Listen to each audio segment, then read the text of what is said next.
Hello my friends, this is Sarah with Sarah Bear Tarot, bringing you a pick a card, a message from Spirit, and I don't have a specific question I asked Spirit to relay to you, nor did I ask for Spirit to tell me specifically who is relaying the messages. Could be angels, could be your guides. I'll know when I read the pile. And as I'm going with the flow, I haven't shuffled any of the cards. We'll just shuffle as I go. So this is deck 1, and the stone we have with it is serpentine. I'll hold it up here a bit so you can look at it and see if it's calling to you. Deck 2, we have here a pretty little, well, it's Stichtite or Atlantisite, but not green. Some Atlantisite has more green. I actually shined that one up on my own. It was raw when I got it. Or rather, it was raw when it was given to me, because there's this really neat lady here in town who carves stones, and she wanted me to have that. She also gave me this Harlequin Quartz. So this is pile 3, Harlequin Quartz, and you can see, well, you can't quite see, but there's a lot of really beautiful occlusions in there and sparkles. And it's a random story. That Harlequin Quartz was given to me because I read for her. She wanted me to use my cards to find out what one of the stones she had wanted to be carved into, which was an unusual request, but she was happy with the results. But now, moving on, pick one of these piles, whichever is calling to you.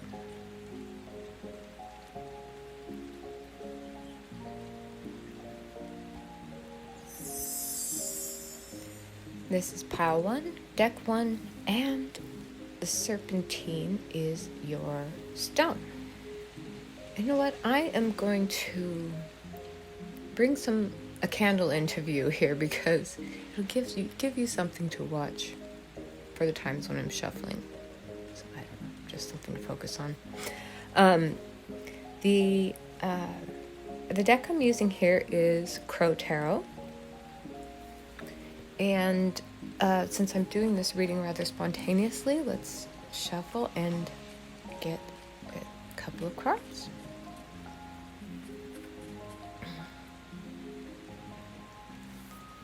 Okay, to start with, we have 6 of Pentacles. So this can ring in a time of balance, a time where you're giving as much as you are receiving. Now we have Ace of Pentacles, so a new start in the material realm, a wider open world, opportunities coming in. And here we have the Lovers.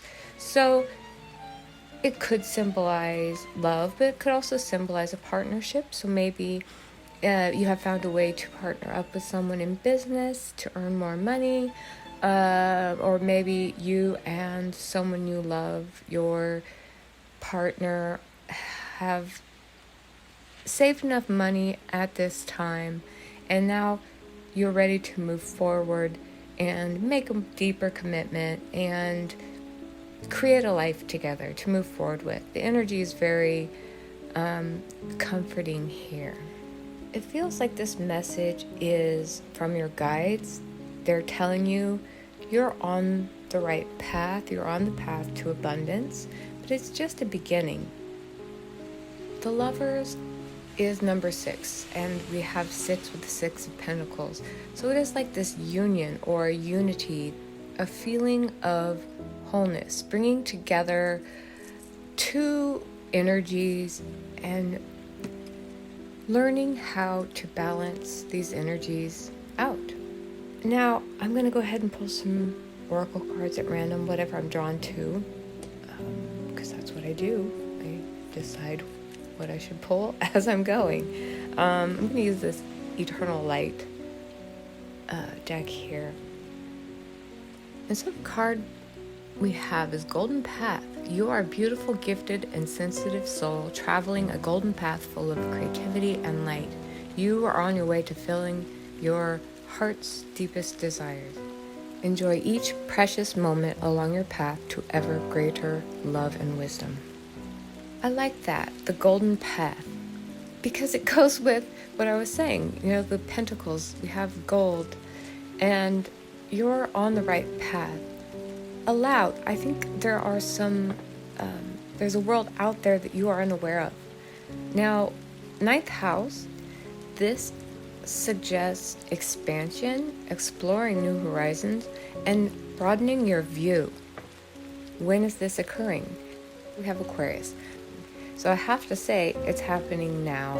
And, you know, it may be in the works. This expansion is happening throughout this year. Maybe you will see results next February and January. Here we have the planet Mercury, and you know, the Six of Pentacles is the card of the Taurus. Mercury is the planet of Taurus. So you may be a Taurus, or your partner may be a Taurus, or this could be calling in the need for clear communication. You may be finding not only balance monetarily and having enough, but also learning how to communicate better and connect more with your loved ones, with the people in your life, partners. And I think this brings a sense of also emotional and physical health and well-being. It feels like you are coming into a new understanding of how connected you are to others and how much they mean in your life. There's connectivity, there's teamwork here. And now we have the wheel. So it is moving forward. This could also bring in travel or, and this goes with the expansion of the ninth house. You may be moving. Here we have flower. So this is very strongly about love, and the flower is bleeding. I'm going to connect this with the Six of Pentacles, in that there's a feeling where you're giving your heart, you're putting your effort in, and learning how to be giving and accepting. If you aren't in a relationship currently, I wouldn't be surprised if in the coming year you do meet someone who balances you, who is a nice completion to you. You may meet this person through travel, or perhaps with the Six of Pentacles we have charity, so maybe in working with others or giving. The Ace of Pentacles is looking into the future, into the open world. With the Ace and the Wheel, there is a feeling of movement and rolling forward, yet they're very grounded and solid. I know I'm thinking about the center of the wheel, the hub. It is what keeps everything together and allows for freedom of movement. So I feel like if you are going to be bringing in love or coming into a loving relationship, it's not going to be from a safe center. It's going to be through expansion and trying new things. Your safe center needs to be within yourself. This person perhaps is an Aquarius, a Taurus, or perhaps a Gemini as well. Keep in mind that when you're going after your calling, you're bringing in and manifesting opportunities. Also, I'm going to the rose here. Know that you can't get the flower or the results without a little bit of danger. There's thorns. You may poke your finger, but that is something worth risking in order to have teamwork, connection, unity, harmony, fulfillment, and love in your life. Now, let's take a look at what Serpentine has to tell you. It is on the green spectrum.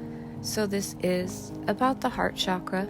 And the heart isn't just about love, but it is about wholeness and being connected with your desires and your hopes and your dreams, feeling soul alignment. Specifically, serpentine can be used to connect with one's own life purpose and clear away psychic debris from the past, whether in this lifetime or through ancestral links. Place over the heart chakra in the center of the chest to alleviate emotional pain or trauma. Hold a piece in each hand to stabilize the energy field around the body. Meditate with serpentine to open yourself to greater awareness or your place in the world and your own path within it. All right, the word path keeps coming up. I said path from the beginning. You're on the right path. Then we got the golden path. We have the wheel. There is movement and connection to your true purpose. Now I'm going to pull one more card from this Divine Feather Messages Oracle deck, and we'll see what your spirit guides have to tell you through the birds, through the feathers. We have the white owl. The wisdom and messages of the divine are within you. Feathers will be assigned for you to help encourage you on your path. Trust that you can follow your intuition. The divine wants you to be whole and in unity within yourself. The divine wants to give you opportunities. When you show up, those opportunities will begin to flow in. Trust that the unity you seek is in sight.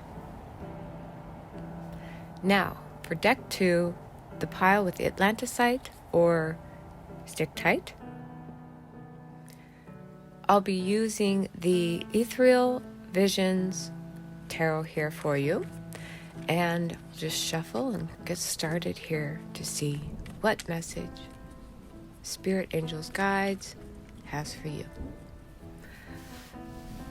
To begin with, Nine of Swords.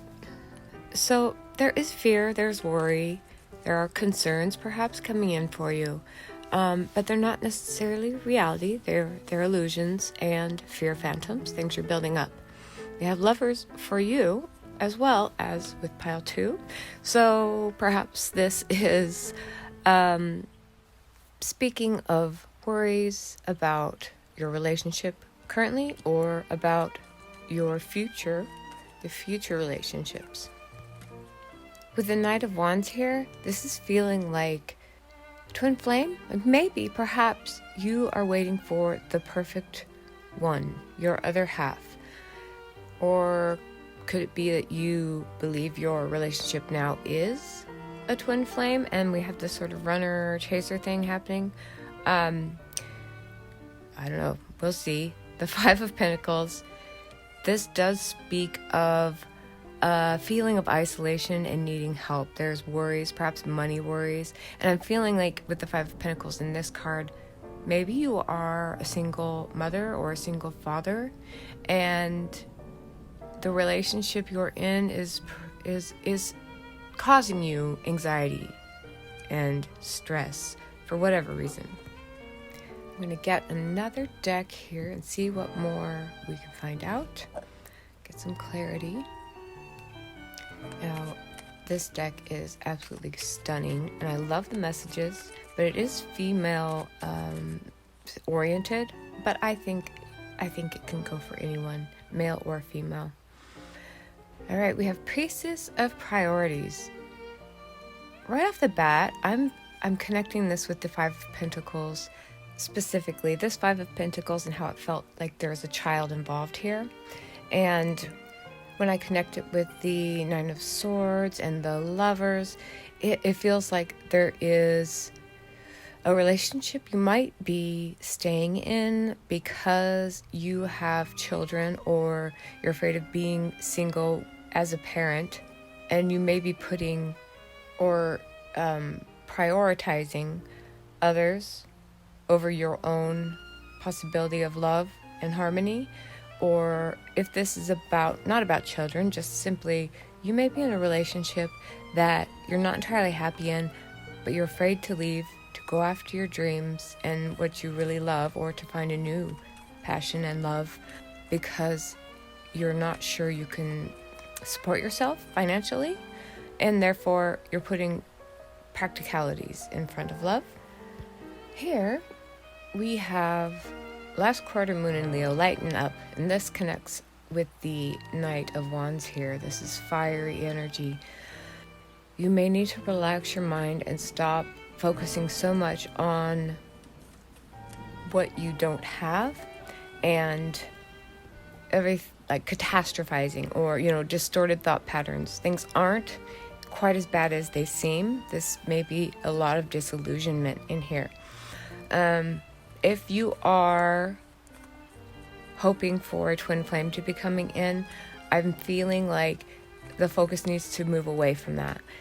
You putting your focus, your worries, and sort of obsessing over this idea of a twin flame is only going to keep them away. You have to leave the past behind. Let's see, release what you have yet to let go of, to work through the baggage, to lighten your mind, lighten your load, and be able to do that before your true love can come in, before your twin flame can enter the scene here. There's no waiting for this. You can't wait for this other person to come in and fix everything for you. You have to start the process yourself. You need to bring unity within yourself in order to bring your counterpart in. We have the second house energy here. This is the house of the material, of safety, comfort, and it looks like that is very strongly on your mind, while at the same time you're wanting to be free and to be able to, expand, to go after your dreams. Well, it may be, your mind is desperately wishing for security and safety, but you feel like it is outside of you. You long for balance. There's a scarcity mindset here.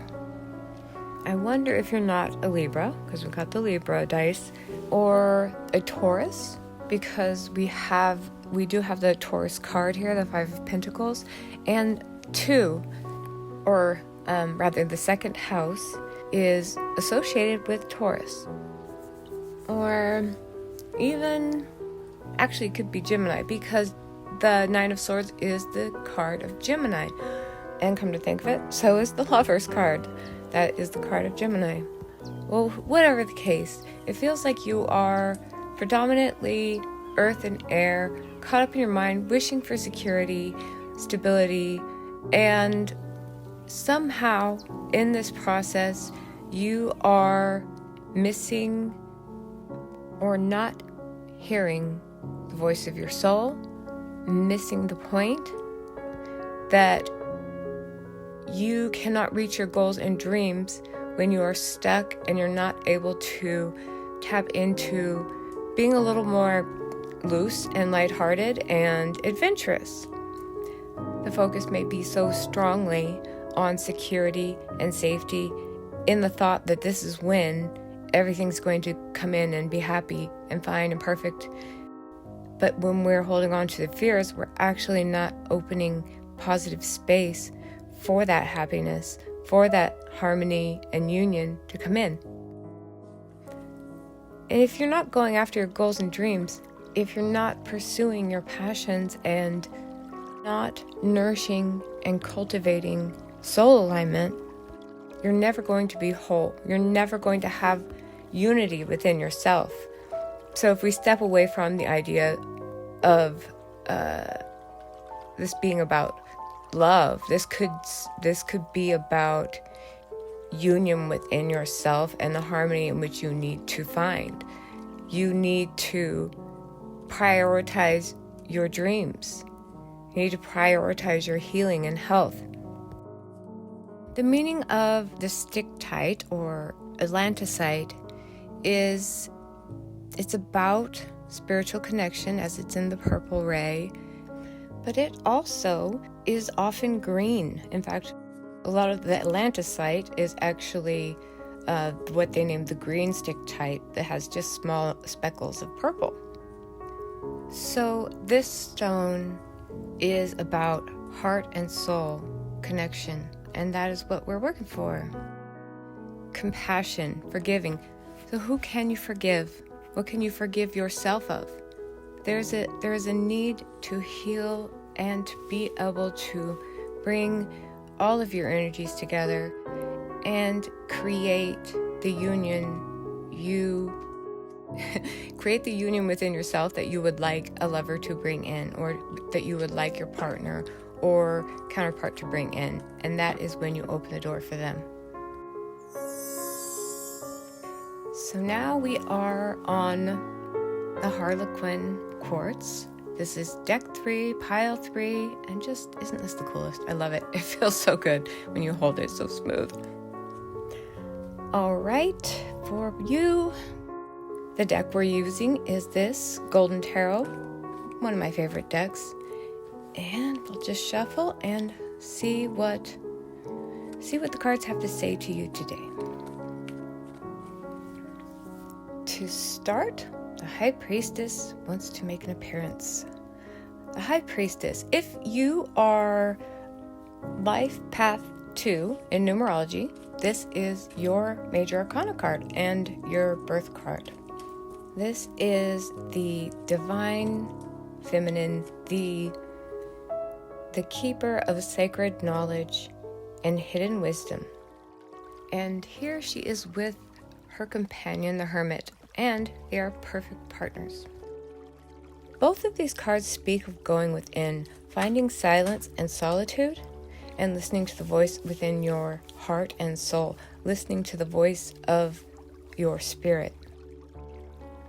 So we do have strong spiritual vibes here, and so I think that is what your angels and guides wish you to focus on right now.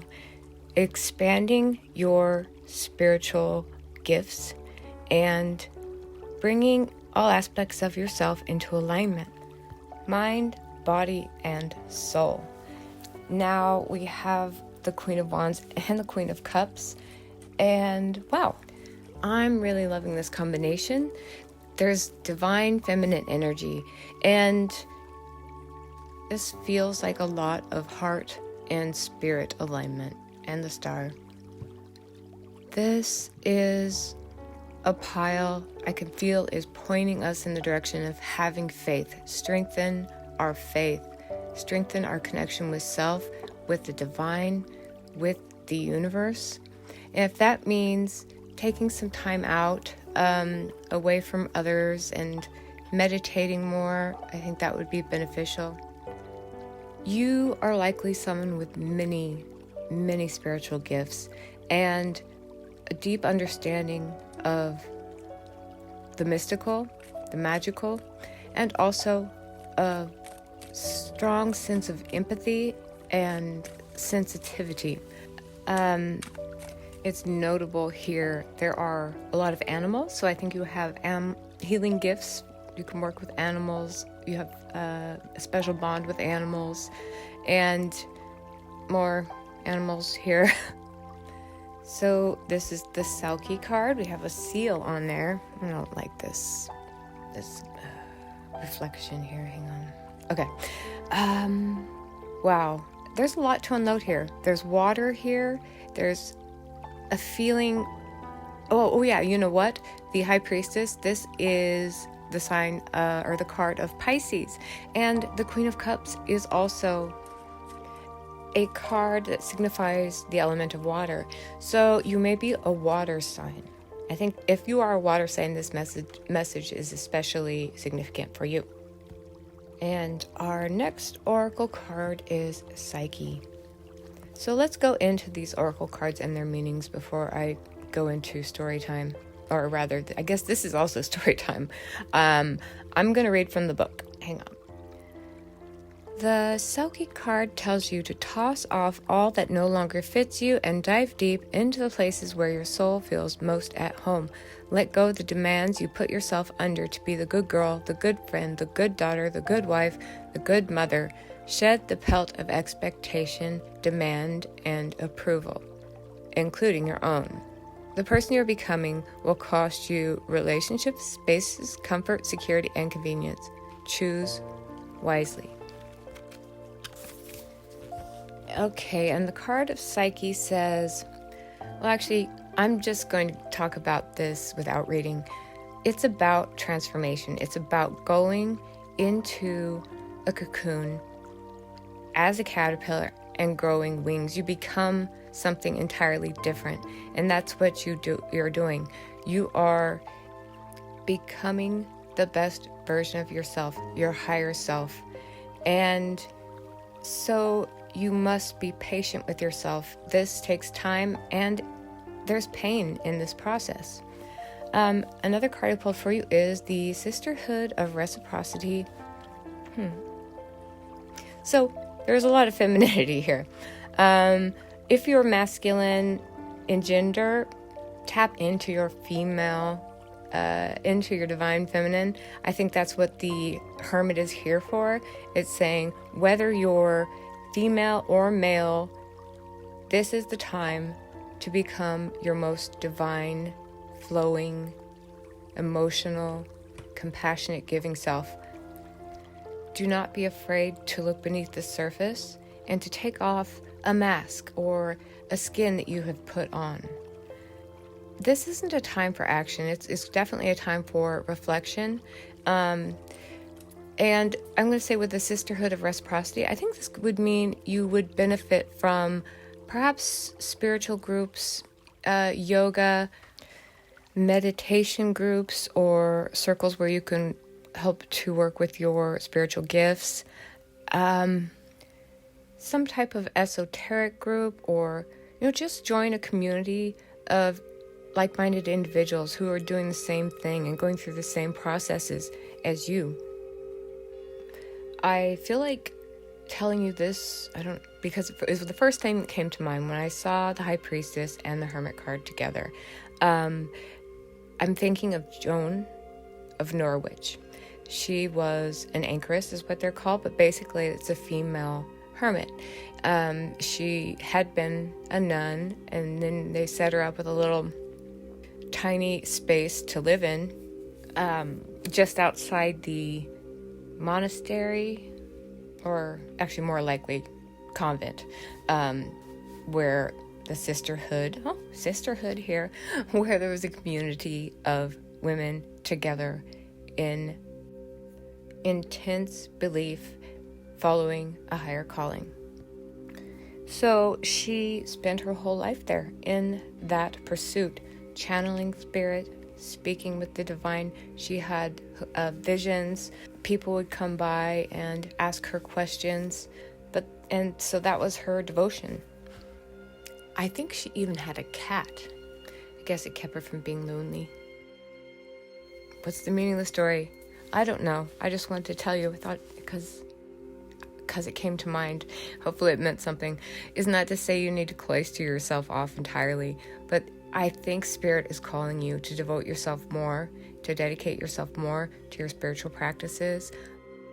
The Queen of Cups here is catching my eye with her feather pen. Journaling may be beneficial. Meditation, spending time near water or purifying yourself in water. Dancing, I want to say even dancing, spiritual dancing. You may want to practice Reiki, spend more time with animals. Spend extra time studying ancient knowledge. I think you're going to receive signs in that way and synchronicities that are going to help to open, actually to kind of blow your mind, really. Anything you can do to quiet your mind and go within to connect with your intuition, your spiritual center, and your internal knowing. The Harlequin quartz is actually extremely beneficial for spiritual practices, can help you to channel. It helps emotional healing, interconnectedness, and brings harmony. And I've also read that can help you to bring on significant dreams. So it goes here with that water element. The dice I rolled is Neptune. Again, with the water. This is such a beautifully synchronous pile. I really love it. And Neptune is the planet of, well, dreams, inspiration, psychic receptivity, magic, and ritual. So anything you can do at this time for devotion and spiritual dedication, devotion to transforming yourself into your higher version, really tapping into the fire within you, I want to say, with the Queen of Wands, with the fire, she is absolutely shining bright. Tap into your inner fire because you have a light that needs to be shared. Don't hide it under a bushel. This is a whole journey, a whole process. I can't tell you where it's going to lead, how long it's going to take. It will probably come in cycles of development, and then a downtime where you can absorb and process and learn how to use all that you have learned. We can't constantly be receiving spiritual insights, so be prepared to have downtimes. I wish you so many blessings. I wish you such a lot of transformation and love and knowing. Because knowing, to me, is the best thing in the world. Goodbye, my friends.